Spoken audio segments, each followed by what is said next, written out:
Hi guys, I'm Nina, you're the intro of Being Hipster Darlings, and today I want to talk about Beauty Queens. Now, Beauty Queens is a book that I have had on my to-read list forever, but I'd always been sort of intimidated by it. It had this like really visual graphic cover, and of course with the chopped off head of a girl, we always know how I love those covers. But it had been talked about as a desert island book, as a beauty queens book, and it didn't necessarily pique my interest. Like, I had it on my to-read list, but I was like, whenever I get to it.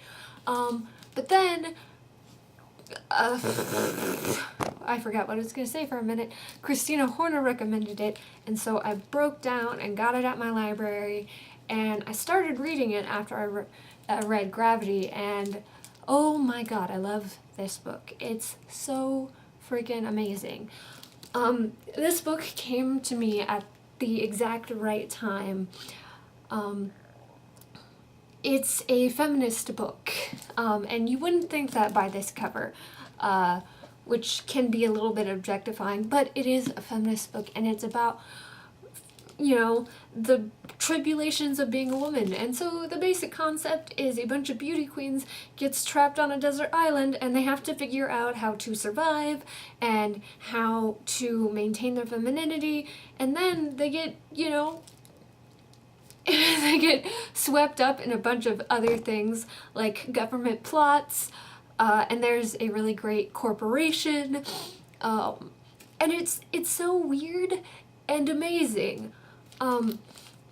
This is a book that I don't think I ever would have read if someone I didn't trust. If Christina hadn't recommended it, I don't think it would have been, you know, going to the top of the list. And I'm glad it did, because the characters are so funny, and it deals with girl on girl hate, it deals with trans issues, it deals with intersectionality, it deals with so much, and I'm so glad I freaking love this book.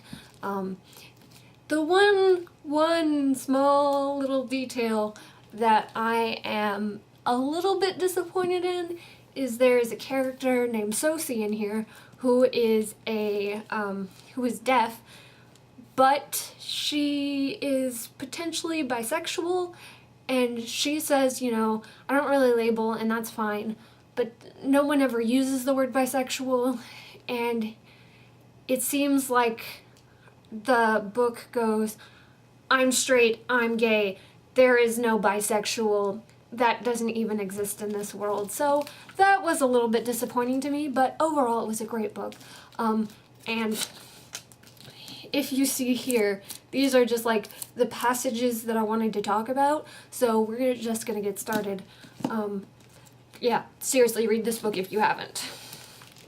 Okay, so and yeah, it's brilliant, and you know, I think the dust cover says it all.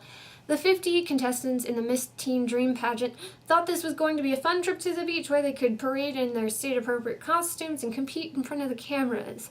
But sadly, their airplane had another idea, crashing on a desert island and leaving the survivors stranded with little food, little water, and practically no eyeliner. What the beauty queen to do? Continue to practice for the talent portion of the program, or wrestle snakes to the ground. Get a perfect tan, or learn to run wild. And what should happen when sexy pirates show up? There's also sexy pirates.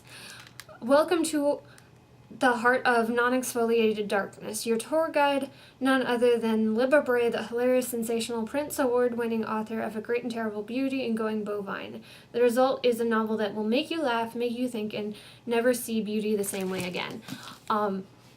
Yeah. One of the things that this doesn't really touch on is that a lot of the male characters are really terrible people. There are a few nice male characters. There's only like 3 or 4, and that's actually sort of brilliant, given that this is a, you know, a novel about girls. It's a novel about girls finding each other and girls loving each other, and like girl on girl love and girl positivity and girl issues when it comes to LGBT and trans. So good. Like, this is a book that I am gonna go buy. Like, hopefully soon. Like, this is one I want to keep.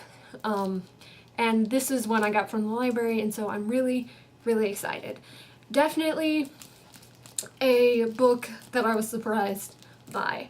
I don't ever think I thought I was going to love reading this as much as I did.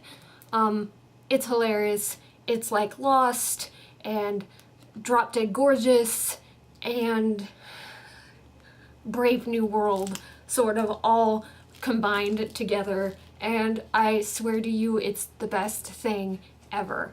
I'm going to do a separate video talking about the passages I've marked, so I hope you guys enjoy that, and till I see, what's your favorite desert island book? Because this one takes the cake for me. I'm not a big fan of the desert island genre, but this was beautiful. Leave that down in the comments below. Until I see you next time, bye guys.